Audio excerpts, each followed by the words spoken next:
Stand Up Diaries with Michelle Christine. Hello and welcome to Stand Up Diaries.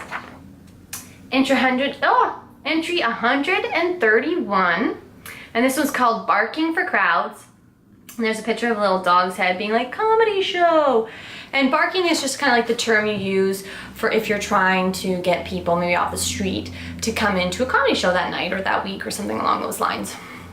Because I had a friend over today, we were playing some Mario Kart, and we were talking a bit, he has some comedy shows he likes to promote, I have some comedy shows I like to promote, and he asked me if I ever barked, do I ever kind of have those little kind of postcards or business cards, little smaller kind of posters of the show that I hand out to people.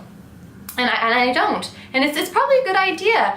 Because, especially in the beginning of your career when you're really trying to hustle to get people in the seats, sometimes that foot traffic right outside your comedy show is the perfect place to be pitching to people to come to your show. Then you can have a conversation with them. You can tell them a little bit about yourself and maybe they'll find you funny in conversation and would be more willing to come see your show. Because nobody knows who we are really at this stage in the game. It's very, very rare. Of course, we know each other within the stand-up community, but the general public, they don't really know who we are, and they could find us really funny. They could be potential fans, but we have to go out and we have to kind of open the door and get people to get to know us by being innovative and things like that. I mean, barking isn't innovative, but putting yourself, in places where you can, talk to people.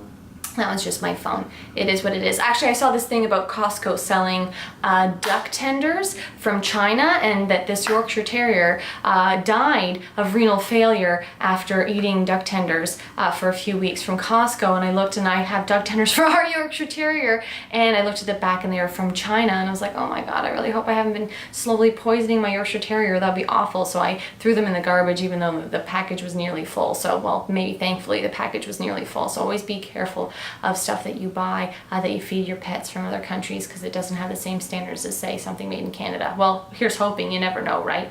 But anyways, yeah, so barking, that's what I want to start doing a little bit more to try to actively promote my shows. Anyways, this has been your next edition of Stand Up Diaries. I have been Michelle Christine.